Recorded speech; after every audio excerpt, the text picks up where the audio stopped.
भागवत में लिखा सनिमीलिते क्षण, गोविंद ने अपनी आंखें बंद कर ली। किसी ने पूछा महाराज आंखें बंद क्यों करी? पूतना के चेहरे को देखकर कि कृष्ण डर गए। क्यों? बोले नहीं, डरे नहीं तो फिर आंख बंद क्यों करी?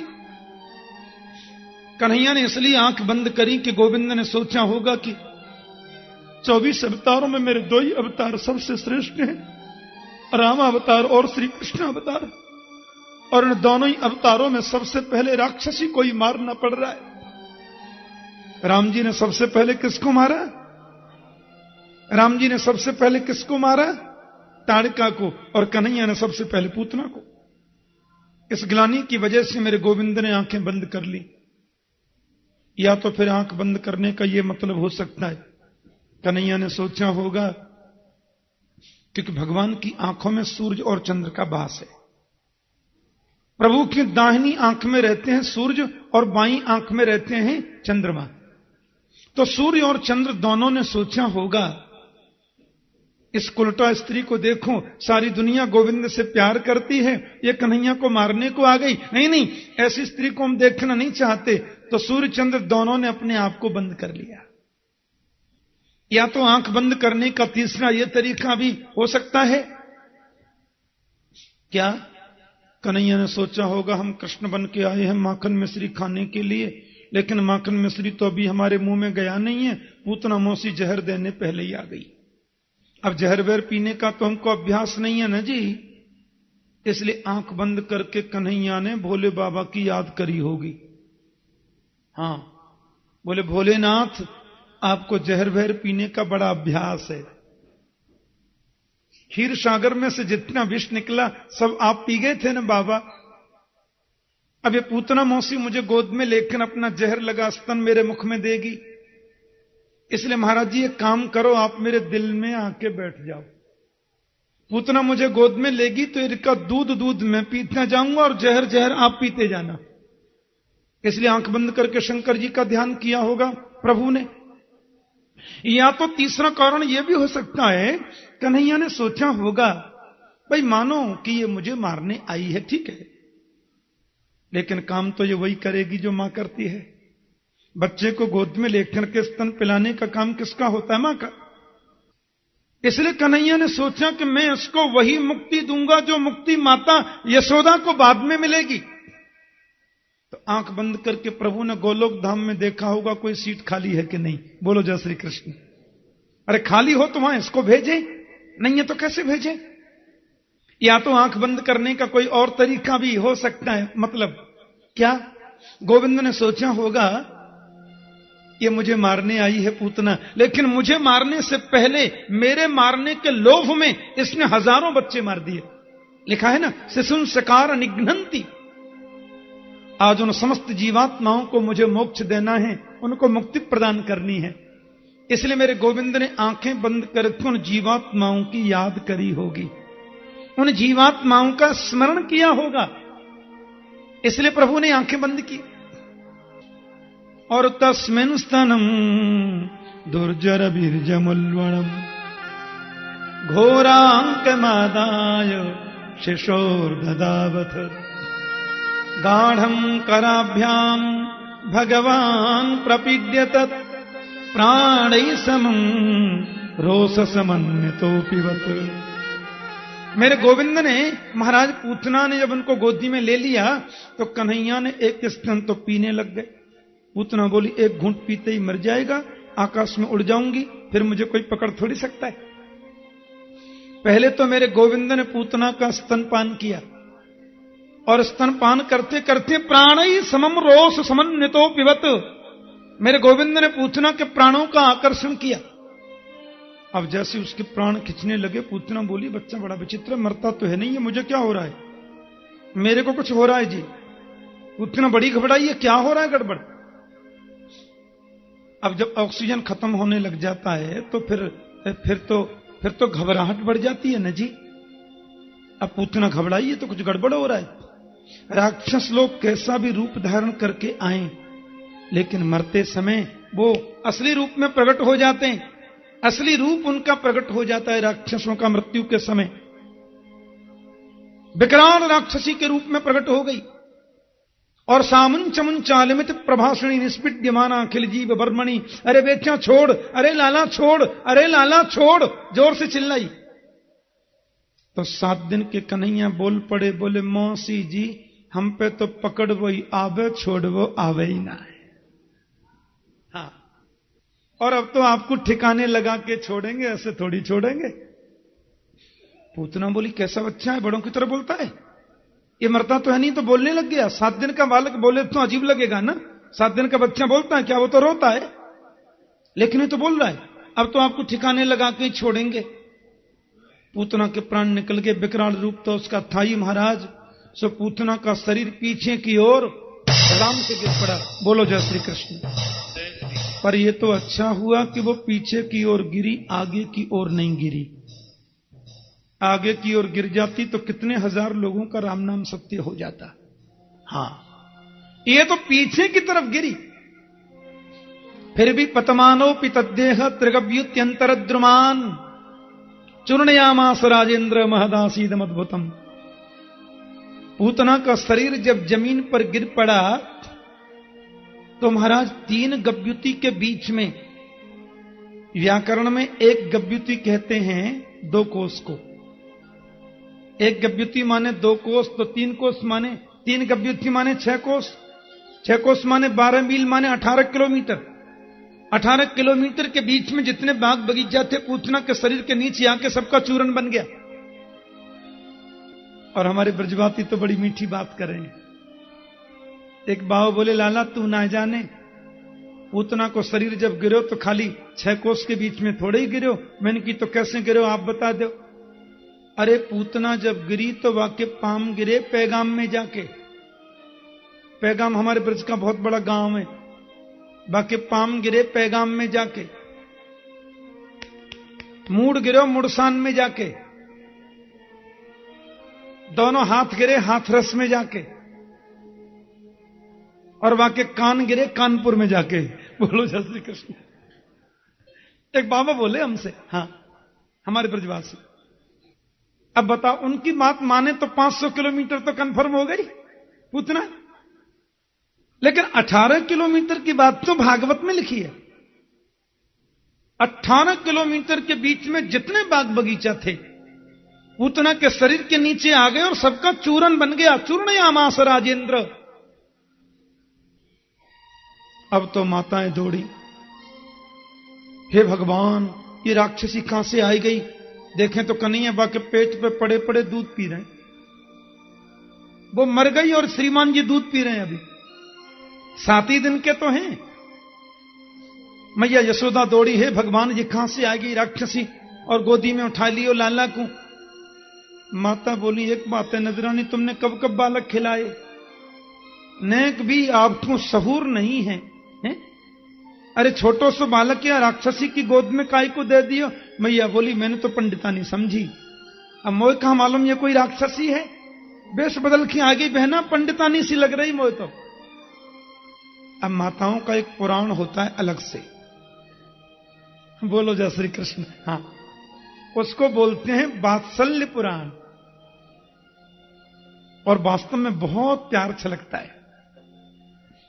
जब बच्चा थोड़ा दूध कम पीता है ना, तो माताओं का अपना पुराण शुरू होता है, वात्सल्य पुराण। सोचेंगे यानी आज दूध कम काई को पियो, कल तो गिलास भर के पी गए। फिर सोचेंगे ओहो वो सामने वाली है ना, कर घूर घूर के देख रही मेरे लाला को, बाई की नजर लग गई दिखे। ऐसा सोचती माताएं। फिर राइनों ने ऐसे वार करके चूल्हे में डालती है। कभी सोचेंगी वो पड़ोस बारी है ना, कल बहुत बड़ाई कर रही बेटे कि आपको लाला तो बहुत ही अच्छा है, बाई की नजर लग गई दिखे। फिर वो बड़ा बड़ा प्रयोग करती हैं। बत्ती जलाएंगी, कहेंगी बत्ती की ओर देख, जिसकी नजर लगी होगी उसका फोटो बन जाएगा। अब इन सब कार्यों से कुछ होता है कि नहीं ये तो प्रभु जाने, लेकिन पुत्र के प्रति मां का कितना वात्सल्य उमड़ता है इसे कौन जाने है? माताओं ने यशोदा जी से कह दियो कि देखो जी आपके लाला ने राक्षसी को स्पर्श कर लियो है, या कि शरीर की शुद्धि होनी चाहिए? मैया बोली, मोए कहां मालूम बहना, जैसे आप बताओगी वैसे ही कर लूंगी। अब कन्हैया को गोद में लेकर के सभी ब्रज गोपियां गौशाला में आई, ऐसा लिखा है। और गोमूत्रेण स्नापयित्वा पुनर्गोरज सार्वकम, मेरे कन्हैया ने गोमूत्र से स्नान किया। माताओं ने गोमूत्र से कन्हैया को स्नान कराया। और पुनर्गोरज सार्वकम, गाय की धूल से लाला के कन्हैया पे मालिश करी। हाँ, लाला के माथे पे लगाई, छाती पे गोधूली लगाई। और एक मैया गोद में लेकर कृष्ण को खड़ी हैं और दूसरी माता गाय के पूंछ से श्री कृष्ण को झाड़ा दे रही हैं। और कितना सुंदर भाव है, आप देखें। इंद्रियाणि ऋषिकेश प्राणान् नारायणो बतु, श्वेतद्वीप पतिश्चित्तम मनो योगेश्वरो बतु। मेरे लाला की इंद्रियों की रक्षा ऋषिकेश भगवान करें, प्राणों की रक्षा नारायण भगवान करें, श्वेत द्वीप के पति मेरे गोविंद के चित्त की रक्षा करें, योगेश्वर भगवान कन्हैया के मन की रक्षा करें। क्रीडंतम पातु गोविंद शयानम पातु माधव, खेलते हुए लाला की रक्षा गोविंद करें और सोते हुए कृष्ण की रक्षा माधव करें। और कन्हैया गोद में हंस रहे, बोले कर लो बात, हमारे नाम से और हमको ही झाड़ा दे रही है। बोलो जय श्री कृष्ण। नाम भी हमारा और झाड़ा भी हमको ही दे रही है। कहूं कहां लगी नाम बढ़ाई, राम न सकहि नाम गुण गाई। इसलिए गोविंद को आशीर्वाद दिया माताओं ने। फिर मैया घर लेकर के चली गई। इधर ब्रजवासी लोगों ने पूतना के शरीर को यमुना किनारे लाए। इतनी बड़ी अर्थी कौन बनावे, इसलिए ऐसी खींच के ही ले आए जमुना किनारे। बोले छोटे मोटे पाप रह गए होंगे तो ब्रजरज में रगड़ वेशों दूर रह जाएंगे। आपको मालूम है वृंदावन में एक लाला बाबू का मंदिर बनाया ना, कि बंगाल के बहुत प्रतिष्ठित व्यक्ति थे, वृंदावन में आकर के वास करने लगे। मैंने सुना है बुजुर्गों से कि लाला बाबू ने अपनी वसीयत में लिख दिया कि मेरे शरीर का अंत जब हो जाए तो मेरे शरीर को पूरी ब्रजरज में घसीटना, ताकि ब्रजरज इसके रग रग में समा जाए तो मेरा कल्याण हो जाए। मुक्ति कहे गोपाल सो मेरी मुक्ति बताए, ब्रजरज उड़ मस्तक लगे मुक्ति की मुक्ति हो जाए। पूतना के शरीर को खींच करके ले गए और यमुना किनारे जाकर के उसकी चिता जब जलाई, ऐसी सुंदर सुगंधी निकलती है चिता में से। पहले प्यार से बोलो जय श्री कृष्ण। राजा ने कहा गुरुजी एक बात मेरी समझ में नहीं आई, पूतना के शरीर में से अग्नि जो जली उसमें सुगंधी क्यों आई महाराज? अरे इसके शरीर में से तो दुर्गंधी आनी चाहिए, भगवान को मारने के लिए आई, फिर शरीर में सुगंधी क्यों आ गई? फिर सुगंधी क्यों आई? दुर्गंध आनी चाहिए। अरे राजन, जासु नाम सुमिरत एक बारा, उतरहि नर भव सिंधु अपारा। जिसका नाम सुमिरन करने मात्र से व्यक्ति भव सागर से पार हो जाए, उसको गोद में लेकर के जिसने अपना स्तन पान कराया हो, वो राक्षसी रह सकती है क्या? वो तो देवी बन गई। और आश्चर्य की बात तो यह है कि जो मुक्ति नदरानी यशोदा को बाद में मिलेगी, वो पूतना को आज पहले मिल गई। बोलो जय श्री कृष्ण। और पूतना लोक बालग्नि राक्षसी रुधिरासना, जिघांसयापि हरे स्तनम दत्वाप सदगतिम। पूतान पवित्रान बालकान घनंती इति पूतना। पूतना का नाम अच्छा नहीं था, उसका काम भी अच्छा नहीं था, उसकी बिरादरी भी अच्छी नहीं थी, राक्षसी थी। और रुधिरासना, भोजन भी ठीक नहीं था, रक्त पान करती थी छोटे बच्चों का है? फिर भी मेरे गोविंद ने उसको मोक्ष प्रदान कर दिया, क्योंकि जिघांसयापि हरे, कृष्ण को मारने के लिए आई थी, कोई सद्भाव से नहीं आई थी। पर मेरे कन्हैया ने उसको मुक्ति प्रदान कर दी, उसको मोक्ष दे दिया। क्योंकि गोविंद ने सोचा कि मारने का तरीका और भी तो हो सकता था, पर पूतना ने मारने का तरीका मुझे दूध पिलाकर ही क्यों चुना? ये काम तो मां करती है, इसलिए मेरे प्रभु ने उसके दुर्गुणों को नहीं देखा और पूतना को मोक्ष प्रदान कर दिया। किम पुनः श्रद्धया भक्त्या। अरे भाई, जब पूतना को मोक्ष प्राप्त हो सकता है तो श्रद्धा से, भक्ति से, प्रेम से जो गोविंद के नाम का स्मरण करें, उनकी मुक्ति में कोई संदेह रह सकता है क्या? प्रश्न ही नहीं उठता। ऐसा सुंदर भाव यहां जागृत हुआ। भगवान श्री सुखदेव जी महाराज कहते हैं, राजन, नंद बाबा मथुरा से लौटे तो बाबा को बड़ी पीड़ा हुई सुन करके। एक बात कहूं, पूतना कहते हैं अविद्या को।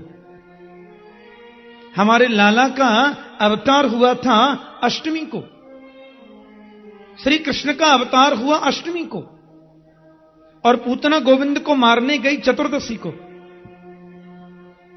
क्योंकि अविद्या जो होती है ना, 14 जगहों पर उसका निवास हो जाता है। 5 ज्ञानेंद्रियां, 5 कर्मेंद्रियां, मन, बुद्धि, चित्त और अहंकार, यही तो 14 जगह हैं। लेकिन अविद्या गोविंद के सामने आ जाए तो टिक नहीं सकती, वहां आते ही उसका विनाश हो जाता है। कैसे? जैसे सूरज के सामने कभी अंधकार रुक पाता है क्या? एक बार राम जी के पास में अंधेरा रोता रोता गया। राम जी बोले, अंधेरे जी काहे को रोते हो? बोले, महाराज आप सूर्य वंश में प्रकट हुए हैं और सूर्य मुझे बहुत तंग करता है। राम जी बोले, क्या तंग किया? बोले, जहां भी मैं जाता हूं वहां पहुंच जाता है और मेरे को रहने नहीं देता सूर्य। आप जरा, आपको मिले तो समझा देना कि भाई अंधेरे को क्यों तंग करते हो। राम जी बोले, मुझे मिलेगा तो मैं सूर्य से बोलूंगा क्यों अंधेरे को तंग किया तुमने। हाँ ठीक है। एक दिन राम जी को सूर्य नारायण मिल गए। भगवान राम से कहा, कहिए कैसे याद किया मुझे?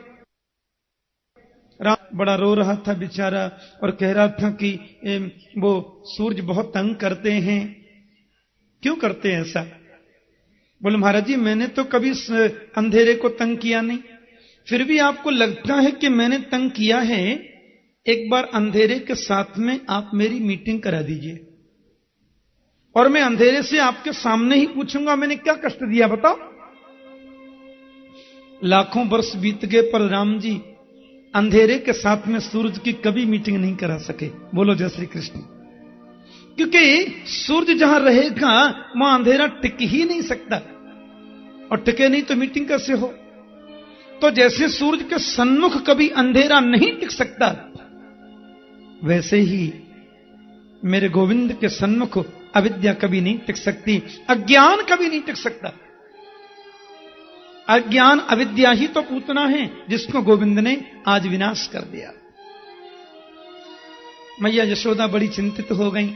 अब लाला 6 महीना के हो गए। तो आपने देखा होगा ब्रज की परंपरा है, वैसे तो ये बड़ी वैदिक रीति है, बालक जब 5-6 महीने का हो जाए तो अन्नप्राशन संस्कार होता है। अन्नप्राशन माने उस दिन बच्चे के मुंह में अन्न दिया जाता है। कुछ लोग जो है वो चावल पकाते हैं, चावल थोड़े से ऐसे मसल कर बच्चे के मुंह में देते हैं। आज कन्हैया 6 महीना के है गए तो मैया ने सोची, मैं तो हमारे ब्रज में उसको बोलते हैं करवट बदलना, करवट बदलने की लीला। हाँ, मैया ने वो लीला बड़े उत्साह में करी। सब ब्रजवासियों को निमंत्रण दिया, सब लोग पधारे और बैलगाड़ी के ऊपर मटकीन के बीच में एक सक्टासुर नाम का राक्षस आके बैठ गया। बैलगाड़ी के नीचे मैया ने लटका दियो पलना और पलना में सो रहे गोविंद। आहा, अब ये सक्टासुर ऊपर आकर के बैठे हैं। बोले, यही तो कंस महाराज का काल है, मौका मिल जाए तो इसको मार करके भाग जाऊं मैं। हाँ, अब यहां सब लोग नाचने गाने में लगे। मैया ने उत्सव मनाया है ना, सब लोग खाने में पीने में लगे हैं। कन्हैया ने मन में विचार किया कि मेरो अवतार भयो है कि सब हमें देखो, तस्मात सर्वेषु कालेषु माम अनुस्मर। पर इन लोगों को देखो, ये लोग तो मेरी तरफ कोई देख ही नहीं रहा है, सब खाने पीने में लग रहे हैं। और ऊपर सक्टासुर मामा जी भी आ गए हैं, इनका कल्याण भी करना है। अब ऐसा काम करना चाहिए कि सक्टासुर मामा की कमर भी टूट जावे, हैं? और ये इधर उधर जो देखने वो सब मेरी ओर देखने भी लगे। तो सोते सोते मेरे कन्हैया ने रोना शुरू किया, फिर भी कोई नहीं देखने। तो गोविंद ने अपना एक चरण लंबा करके बैलगाड़ी में मार दिया। सो बैलगाड़ी धड़ाम से पलट गई। अब जैसे ही बैलगाड़ी पलटी महाराज, धम धम करके सब मटकी फूट गई। ब्रजवासी दौड़े, हे भगवान, आंधी आई नहीं, तूफान आयो नहीं, गाड़ी कैसे पलट गई? अरे अरे मैया दौड़ी, दौड़ करके लाला को गोद में लियो।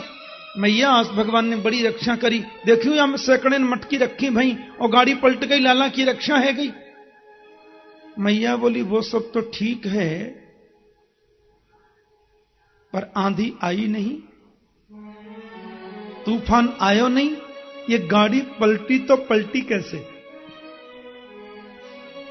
ओचोरव्यवसितमतिन गोपान गोपिंश भारत रुदतानेन पादेन क्षिप्तमे तन्न संशय। ये गाड़ी पलटी कैसे? मैंने कहा ना, छोटे बच्चे कभी झूठ नहीं बोलते। छोटे छोटे बालक बोले, मैया हम बतावें गाड़ी कैसे पलटी? बोली बताओ। जो तेरो लाला जो पलना में सो रहे हो है ना, अब ही जाने खेलते खेलते पाम लंबो करके गाड़ी में मार दियो, सोई गाड़ी पलट गई। मैया बोले चल दारी के झूठ बोले, इतना छोटो से बालक इतनी बड़ी गाड़ी को कैसे पलट सके? सुखदेव स्वामी कहते हैं, नते श्रद्धरे गोपा बाल भाषित मत्युत। कहा तो बच्चों ने बिल्कुल सही था, पर मैया के आंखों पर तो वात्सल्य का चश्मा लगाए ना, इसलिए उनको तो ये ब्रह्म रूप में दिख ही नहीं सकते।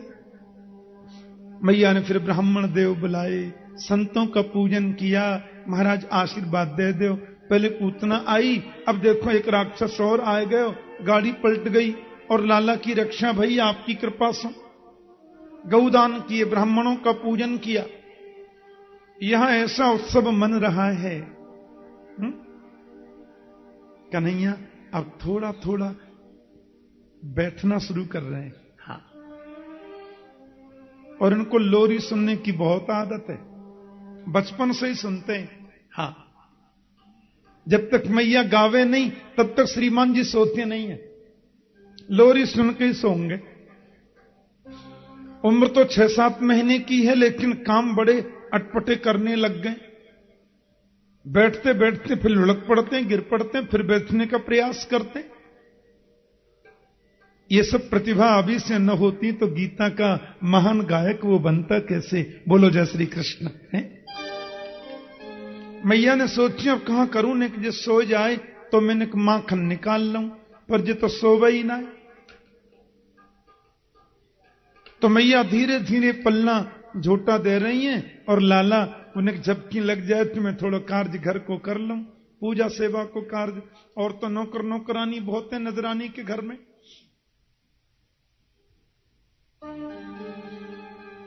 बड़ा सुंदर भाव है। ब्रह्मा जी ये दृश्य देख रहे हैं, नजरानी तुमने कौन सा ऐसा पुण्य कार्य किया, यशोदा तेरे भाग की कहीं न जाए।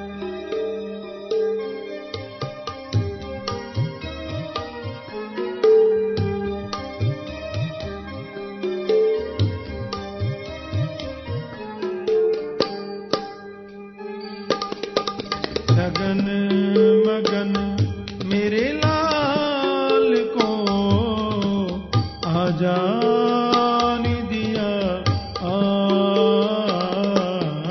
लगन मगन मेरे लाल को आजान दिया। चंचल मोहन श्याम के नैनन बीच समा,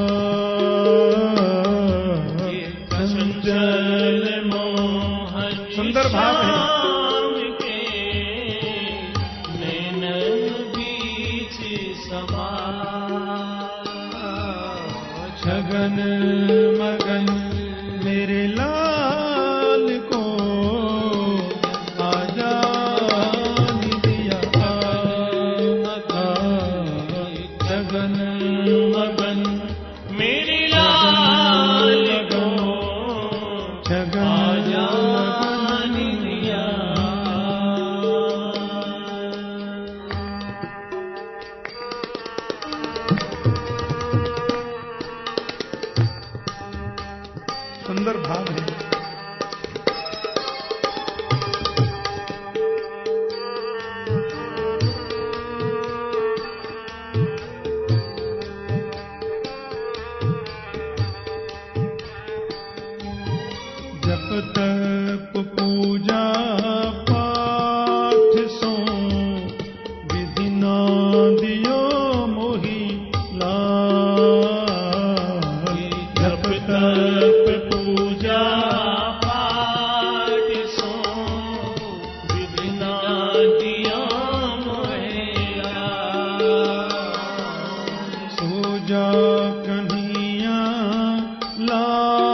सुंदर भाव व्यक्त किए।